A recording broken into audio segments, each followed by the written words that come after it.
सोनीपत में कुट्टू का आटा खाने से 300 से ज़्यादा लोग बीमार पड़ने पर हड़कंप मच गया और शहर के निजी और सरकारी अस्पताल में मरीज लगातार पहुंचे। उसके बाद जिला प्रशासन भी हरकत में आया। शहर की अलग अलग दुकानों, आटा चक्की और गोदाम पर जहां सीएम और खाद्य सुरक्षा विभाग द्वारा संयुक्त रूप से कार्रवाई की गई, जहां सोनीपत के इंडस्ट्री एरिया में स्थित आटा चक्की पर भारी मात्रा में कुट्टू का आटा, सामक और सिंघाड़ा बरामद हुआ है। विभाग द्वारा सैंपल भरकर लैब में भेजा जाएगा और उसके बाद जांच रिपोर्ट सामने आने के बाद ही कार्रवाई की जाएगी। फिलहाल विभाग अलग अलग बड़ी दुकानों पर भी छापेमारी कर रहा है। सोनीपत में नवरात्रि के पहले दिन ही लोगों के बीमार होने की खबर से शहर में हड़कंप मच गया और एक के बाद एक मरीजों की संख्या का आंकड़ा बढ़ते हुए लगभग 400 के आसपास पहुंच गया। जहां शुरुआती तौर पर नागरिक हॉस्पिटल में 150 से ज़्यादा मरीज पहुंचे और जिनका प्राथमिक इलाज करके उन्हें वापस भेज दिया गया।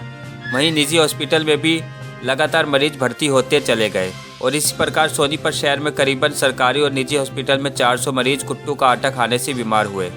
वहीं बीमार लोगों का हालचाल जानने के लिए हरियाणा सरकार के पूर्व मीडिया सलाहकार राजीव जैन ने बीमार लोगों का हालचाल पूछा और वहीं उन्होंने कहा कि मामले को लेकर जांच करवाई जाएगी। जो है मुझे सुबह जो है सूचना मिली थी कि कुट्टू का आटा खाने से काफ़ी लोग जो है बीमार हुए, उनको फूड पॉइजनिंग हुई है, किसी को चक्कर आ रहे हैं, किसी को उल्टी की शिकायत हो रही है, किसी के पेट में दर्द है।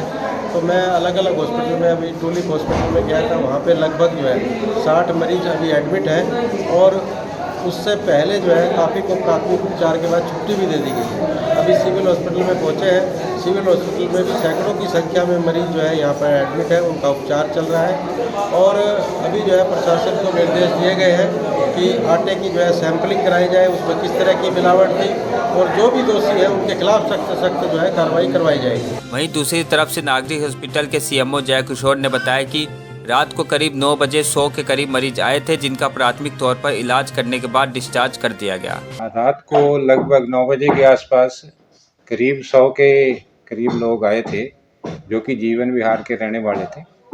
तो उनके माइल्ड से सिम्टम थे, जी मतलाना, डिस्कम्फर्ट फील करना। तो इससे रिपोर्ट किए थे कुट्टू का आटा खाने की हिस्ट्री थी उनमें। तो उनका डिटेल्ड एग्जामिनेशन करके ठीक ठाक पाए गए और फिर उनको डिस्चार्ज कर दिया गया था प्राथमिक उपचार के बाद। खाद्य सुरक्षा अधिकारी वीरेंद्र गहलावत का कहना है कि कुट्टू की पैदावार कर्नाटक में होती है। अधिकारी का यह भी कहना है कि साल भर कुट्टू का आटा 1 या 2 बार ही खाया जाता है और कई बार लोगों को सूट नहीं करता, जिसकी वजह से इस प्रकार की स्थिति उत्पन्न हो जाती है। हालांकि मिलावट को लेकर उन्होंने कहा कि रिपोर्ट आने के बाद ही क्लियर हो पाएगा कि कुट्टू के आटे में मिलावट है या नहीं। वीरेंद्र सिंह ने यह भी बताया कि कुट्टू के आटे को ज़्यादा तलकर ना खाया जाए और अच्छी किस्म के घी और तेल में ही उसे तलकर खाया जाए। अभी हमारी ये दूसरी कार्रवाई है सुबह से।